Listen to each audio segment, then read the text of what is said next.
नमस्कार। आज हम राशिफल के बारे में डिस्कस करेंगे।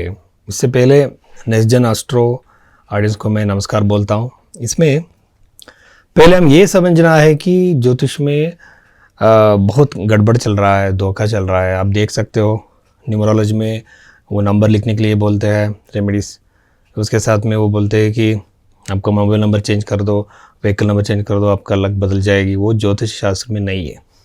इसके साथ रुद्राक्ष, कास्टली जेमस्टोन्स और इन सारे चीज़ें जो चल रहा है वो ज्योतिष ग्रंथों में नहीं लिखा हुआ है।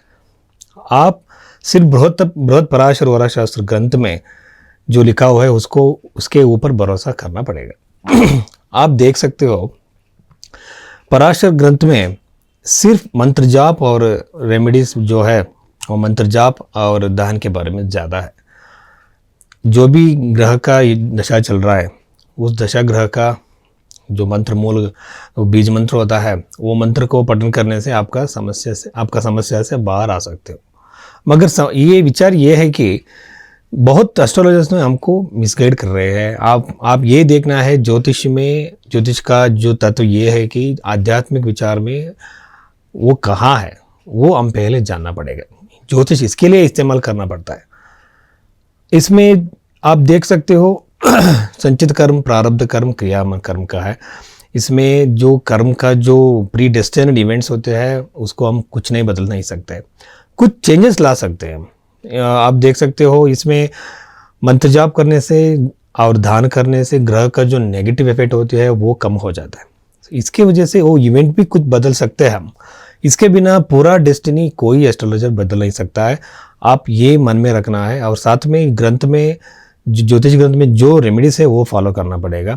और एक विचार है, जब भी हम जन्म कुंडली देखते हैं ना, हम वहाँ लग्न से, चंद्र से, पाद लग्न से और मल्टीपल दशा से भी अप्लाई करना पड़ता है। जेमिनी की जो चार दशा होता है उसमें योगिनी दशा होते हैं, बहुत सारे दशा होते हैं, सिर्फ विंशोत्तर दशा नहीं। इन सारे दशाओं को हम इस्तेमाल करना पड़ेगा साथ में।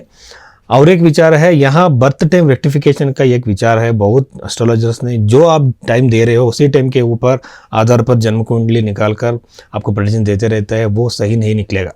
क्योंकि ज्योतिष का जो बेसिक विचार है कि बर्थ टाइम का हम रेक्टिफाई करना ही पड़ेगा। Without correct birth time prediction सही नहीं निकलेगी।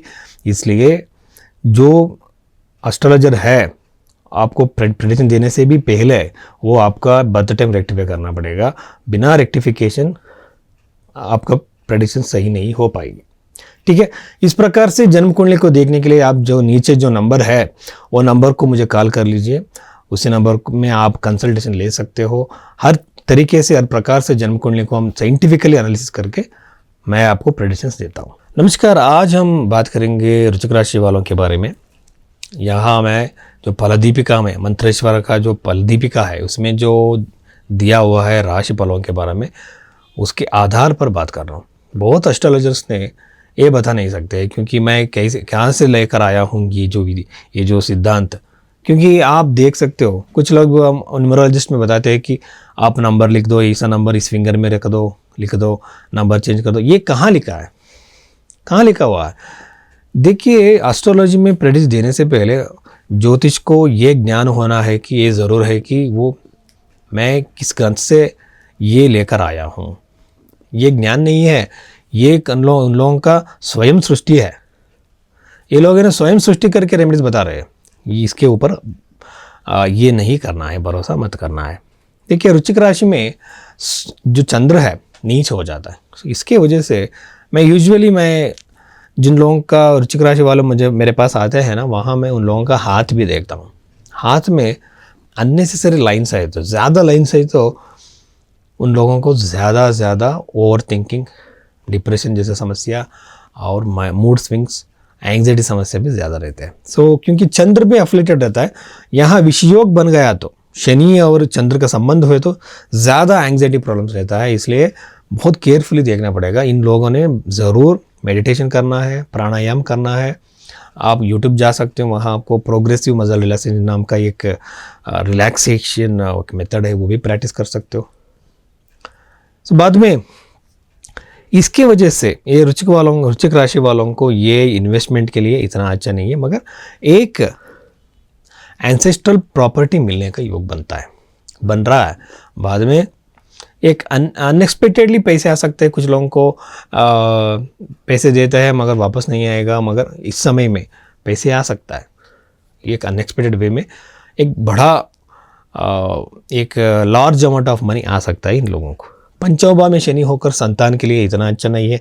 चतुर्थ भाव में राहु होकर घर में झगड़ा, मिसअंडरस्टैंडिंग्स बिल्कुल रहते हैं। साथ में एक डोमेस्टिक अनहैप्पीनेस ज़्यादा रहता है घर में, माँ के साथ ज़्यादा इश्यूज रह सकता है। साथ में और नवम भावाधिपति चंद्र होने से